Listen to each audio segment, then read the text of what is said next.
What? You told me if you're gonna sit there, Damien, you would at least participate. You know what? Just make me a nerdy drinker. I'm just gonna cut you where you stand. You know, all your talk of violence and delusions kinda got my creative juices flowing. Yeah, whatever.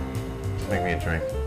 Well, today's drink is in honor of Deadpool, the fourth wall breaking Merc with the mouth. You know, if you don't make me a drink, you're gonna end up in a Deadpool. Charming. So nerds, today's drink goes in a shot glass. We need citrus vodka, vanilla vodka.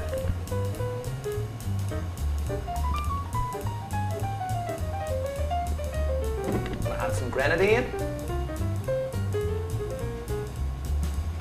And we are going to layer it with vanilla Coke.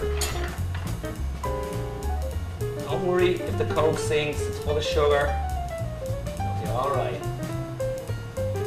Alright, Mr. Damien. Your trusted palate, please. Okay. Woo! I feel like chimichangas and murder. Success! Okay, folks, until next time, this is Secret of the Booze. Please drink aggressively. Thank you for watching Secret of the Booze. Be sure to subscribe and watch past episodes.